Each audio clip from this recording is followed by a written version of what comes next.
Today we're going to make a semi-original tiki drink, the Pain Killada. For this drink, you're going to need a tiki mug, or an old-fashioned glass, a jigger, a cocktail shaker, a fine mesh strainer, a Lewis bag and an ice mallet, and a microplane grater. This drink uses rum, coconut cream, cinnamon syrup, pineapple juice, tangerine juice, and nutmeg. The Painkiller has become a tropical drink standard, and this one is based on that, only it's been a little more tiki-fied. The exotic flavors have been cranked up a notch with the tangerine and cinnamon. It's a spicy, fruity, creamy, tangy explosion on your tongue. A boozy little tropical escape for your senses. Pineapple and coconut are like the peanut butter and jelly of tropical drinks. They were made for each other. And that combination is the basis of a handful of tiki drinks. But one drink in particular set the standard for this combination, the Piña Colada. In the mid-1950s, the Piña Colada became a mainstay of Conrad Hilton's influential Puerto Rican flagship hotel, the Caribe Hilton. Over the next 20 years, the Piña Colada became one of the most famous drinks in the world. It became synonymous with the beach vacation. But as tiki historian Beach Bomberry points out in his book Potions of the Caribbean, the Piña Colada is essentially a dessert drink. And for him, the drink doesn't really work. It's sweet on top of sweet, with a hint of sweet. There's no citrus to balance any of it out. In 1971, just before the peak of the Piña Colada zeitgeist, 90 miles east of San Juan, Puerto Rico in the British Virgin Islands, a drink was created that solved Barry's beef with the colada. That drink was the Painkiller. It may not have been a conscious choice, but the drink is strikingly similar to the Piña Colada, only with some citrus and a little nutmeg to help bring it all home. The Painkiller was born at the Soggy Dollar Bar. The bar's name comes from the fact that there's no dock, and the only way to get to the shore of the little island is to swim there. So when you finally wash up on dry land, the cash in your swim trunks is soaked. The drink was concocted by George and Marie Myrick, and back in the 70s, it was originally made with a combination of Bajan and Virgin Island rums. Then in 1987, the St. Petersburg Times did a write-up on George and Marie. In it, they printed George's recipe for the Painkiller, and by then it was configured a little differently. It lowered the coconut cream and added a splash of lime. Plus, it called for Jamaican rum and an unspecified light rum. Years later, the type of rum would officially change again. But first, we have to introduce another player into this saga. For 300 years, the British Royal Navy gave their sailors a daily ration of rum. However, on July 31st, 1970, they put a stop to the practice, and the limey swabbies had to man the ships stone sober. Nearly a decade later, Pussers rum was formed. Pussers is a small rum blender that created a line of rums that are meant to replicate the British Royal Navy rum blend. And roughly another decade after their formation, they trademarked the Painkiller. This meant that the drink had to be made with Pussers rum, or at least it did if it wanted to be called a painkiller, because it's not the recipe that was trademarked, it was the name. So if you made a drink with Bajan rum, pineapple juice, orange juice, coconut cream, and nutmeg, you're fine to do it. But don't call it a painkiller, because a painkiller, legally, must be made with Pussers.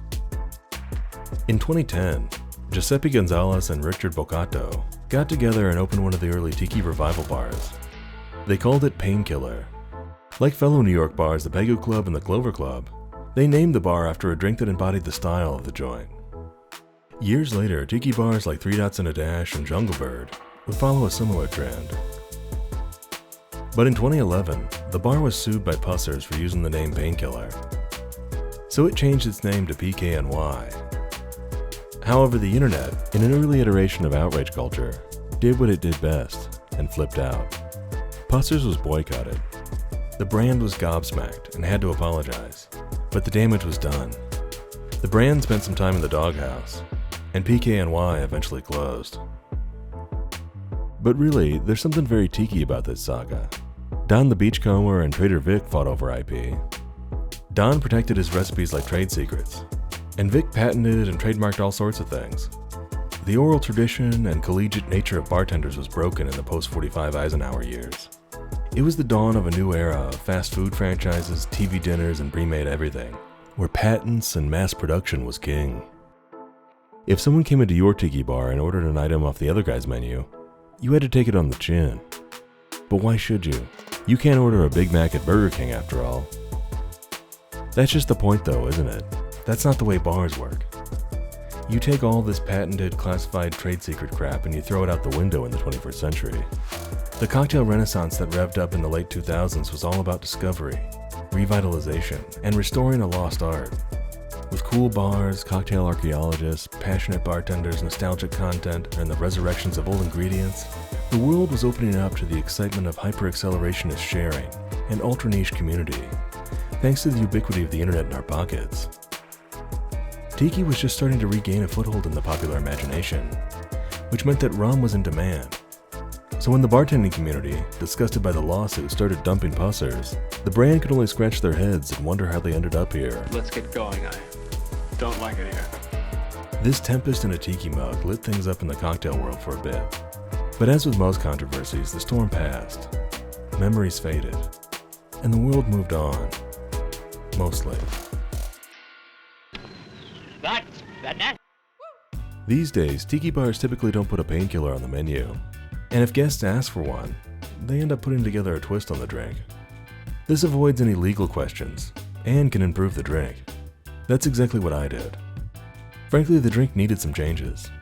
It was created in the 70s, and it feels like it was created in the 70s. It has too much sweet and not enough exotic.